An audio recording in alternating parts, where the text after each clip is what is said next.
The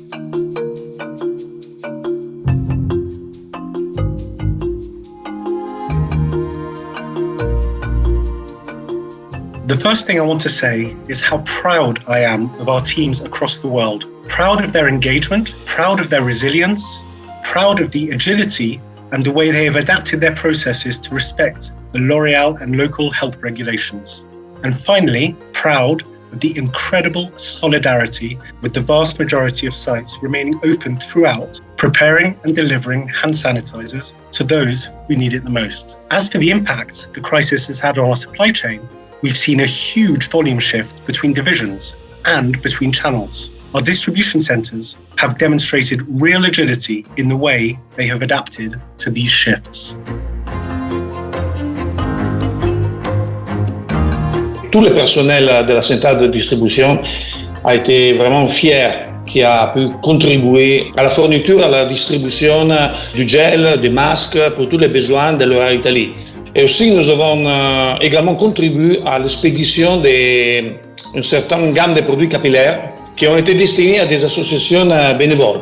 L'activité a été vraiment perturbée parce qu'on a eu la nécessité de modifier complètement les procédures et les layouts, en priorité pour pouvoir assurer aux opérateurs toutes les conditions de sécurité. Donc, la distance à respecter, donc la possibilité de respecter les distances et d'avoir à disposition tous les équipements de protection individuelle. L'activité a été en même temps perturbée, très perturbée, et on a eu beaucoup de refus parce que tous les salons ont été fermés brutalement un jour sur l'autre par le gouvernement. Mais une activité quand même forte sous CPD qui a continué à travailler sur tous les mois avec un besoin d'écolo très fort.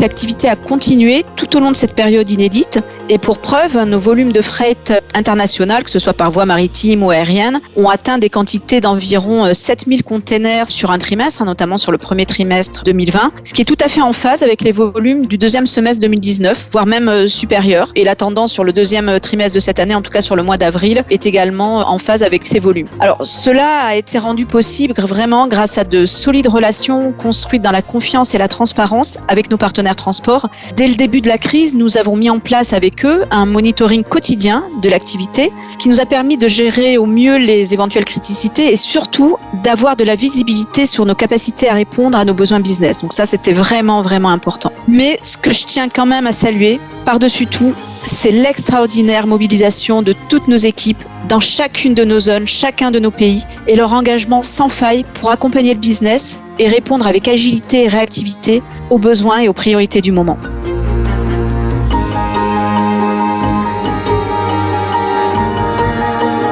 Dans cette période complexe, c'est essentiel d'avoir en permanence la vision la plus réaliste possible de nos prévisions de vente et de la mettre à jour très rapidement. Ceci nécessite beaucoup d'agilité et nous devons changer complètement notre façon de travailler.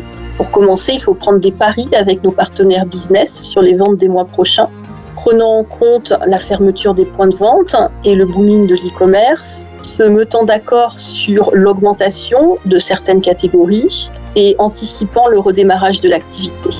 Pour prendre toutes ces décisions, il faut se baser sur les informations disponibles, l'analyse de tous les sell-out et les premières informations qui viennent des pays qui ont déjà traversé cette crise, comme la Chine ou l'Italie. Et tout ceci a été possible grâce à l'implication des 650 demand planners que nous avons dans tous les pays du monde et qui ont partagé énormément d'informations.